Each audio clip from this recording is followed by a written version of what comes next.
Good morning students. आज हमारा topic है ब्लड ग्रुप, रुधिर वर्ग। रुधिर वर्ग से कई शताब्दी पहले ये नहीं पता था कि हमारे शरीर में जो रुधिर है वो फ्लो करता है, बहता है। ये समझा जाता कि जैसे जिस बर्तन में कोई पदार्थ भरा रहता है, लिक्विड, इसी तरह से रुधिर भी भरा रहता है। मगर उसके 1902 में कार्ल लैंडस्टीनर ने बताया कि ऐसा नहीं होता है, ब्लड हमारे शरीर में फ्लो करता रहता है। तो सन 1902 में कार्ल लैंडस्टीनर ने पता लगाया कि सभी मनुष्यों का रुधिर समान नहीं होता। आरबीसी की सतह पर तथा प्लाज्मा में कुछ विशेष प्रोटीन मिलते हैं जिनको पारस्परिक क्रिया से रुधिर का आश्लेषण हो जाता है। इस खोज के लिए लैंडस्टीनर को सन 1930 में नोबेल पुरस्कार दिया गया। Antigens and antibodies of blood.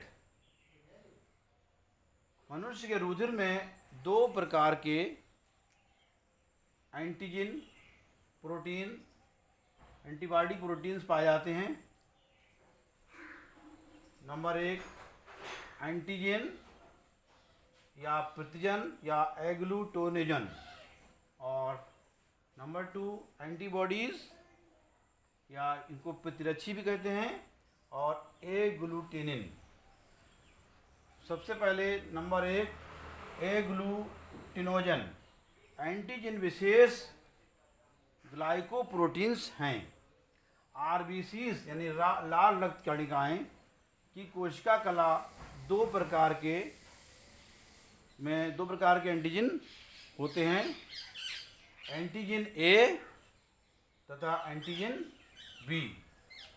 Antigen B और एंटीजन ए लाल लूथरानियों यानी आरबीसी पर उपस्थित एंटीजन के आधार पर लैंडस्टीनर ने मानव रुधिर को 4 समूह में बांटा। यानी ये कार्ल लैंडस्टीनर ने रुधिर वर्ग को 4 भागों में बांटा। कौन कौन से 4? वे मनुष्य जिनमें एंटीजन ए होता है उनका रुधिर वर्ग ए है। वे मनुष्य जिनमें एंटीजन बी होता है उनका रुधिर वर्ग बी यानी ब्लड ग्रुप बी।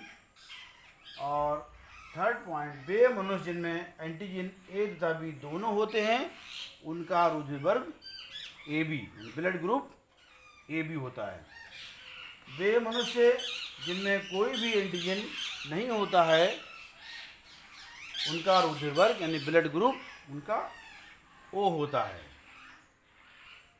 तो अब जो बताया गया, अगर ब्लड ग्रुप एक गलत ब्लड ग्रुप किसी मरीज को चढ़ा दिया जाए तो क्लॉटिंग हो जाती है और जो पेशेंट जो है उसकी डेथ हो जाती है। तो ये कार्ल लैंडस्टीनर ने बताया कि ब्लड ग्रुप को देखकर ही दूसरे पेशेंट को ब्लड ग्रुप दिया जा सकता है, हर किसी को किसी का नहीं दिया जा सकता है।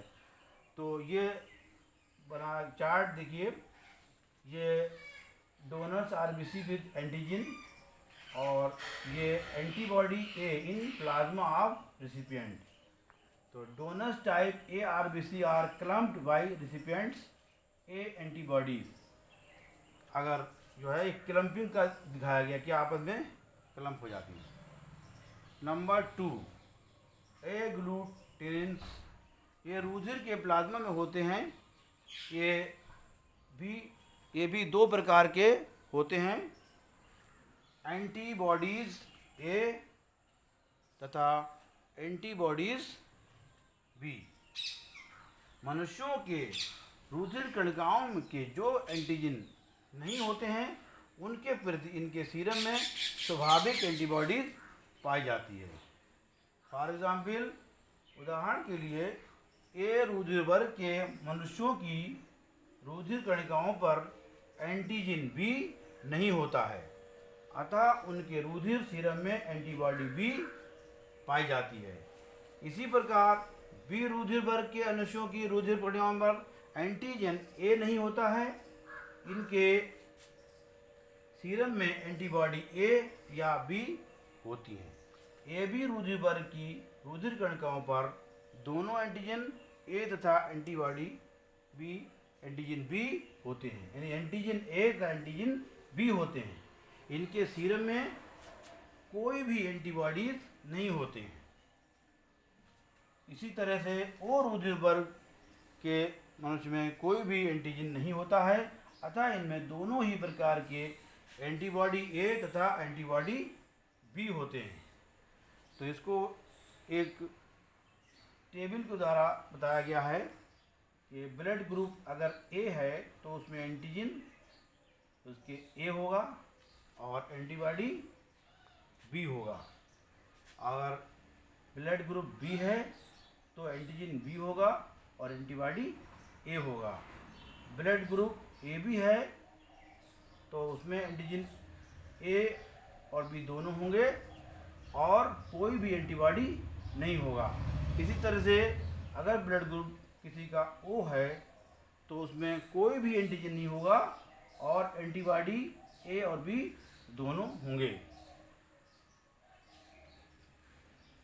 Thank you.